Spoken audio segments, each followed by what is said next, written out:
Samantala ramdam na ang malamig na simoy ng hangin sa linggong ito. Tanda ng paparating na Pasko sa Baguio City na itala ang 15.8 degrees Celsius na temperatura. Ang lagay ng panahon mula kay Gab Villegas. Live. Gab? Ice shear line ang iiral sa bansa ngayong araw sa eastern section ng gitnang Luzon habang makakaapekto naman ang northeast monsoon o hanging amihan sa hilagang Luzon. Makakaranas ng maulap na papawiri na may kasamang kalat-kalat na pag-ulan na may isolated thunderstorm sa Cagayan, Isabela, Quirino at Aurora dahil sa shear line.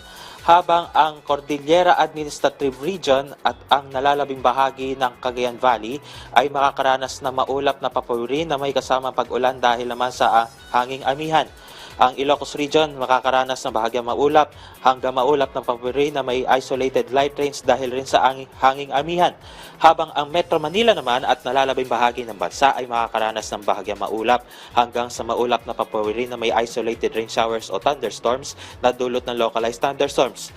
Samantala na itala sa Baguio City ang pinakamababang temperatura kahapon kung saan ito ay umabot sa 15.8 degrees Celsius na sinundan naman ng Kasiguran Aurora na aabot sa 19 degrees Celsius at Malay-Balay Bukidnon na aabot naman sa 19.5 degrees Celsius. Nakapagtala rin ng Pag-asa ng mababang temperatura sa Tanay Rizal, Basco Batanes, Baler Aurora, Sinait, Ilocos Sur, Coron Palawan, Tuguegarao sa Cagayan at pati na rin sa bayan ng Apari sa Cagayan. Ang temperatura naman sa Metro Manila maglalaro sa 24 hanggang 30 degrees Celsius.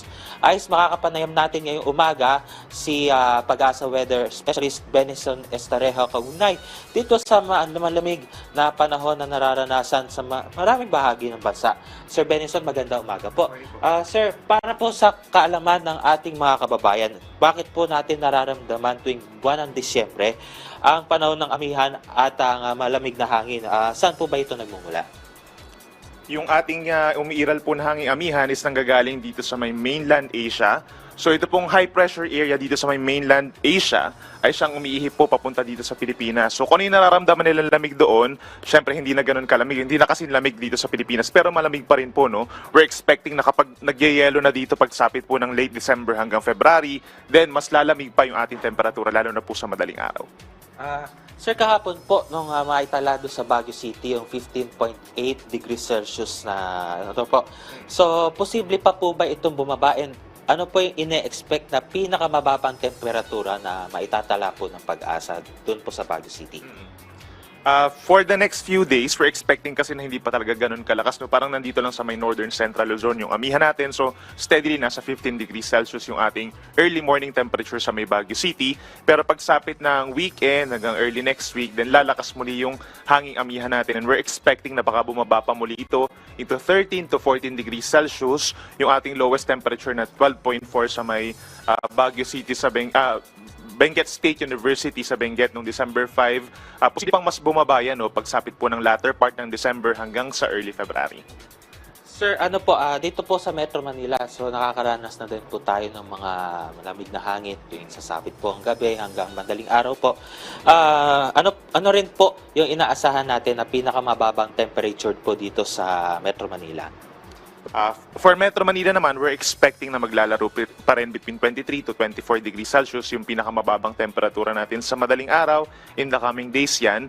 Tapos yung forecast po ng ating Climatology Division, posible pa yan actually bumaba into more or less 20 degrees Celsius sa madaling araw. At saka yung mga nearby areas, sa Tanay actually mas malamig pa po into 17 to 18 degrees. So panghuli na lamang po, hanggang kailan po natin inaasahan yung malamig na panahon, yung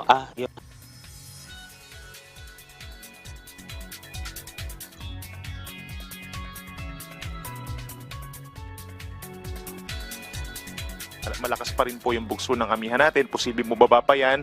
Dito sa may parting Visayas, actually umiiral din paminsan-minsan yung hanging amihan natin, lalo na sa Enero at saka po sa early February.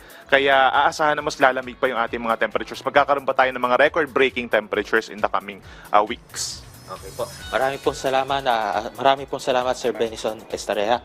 Yan po ang weather specialist ng Pag-asa. At yan muna update mula rito sa Pag-asa. Balik sa iyo, Ice.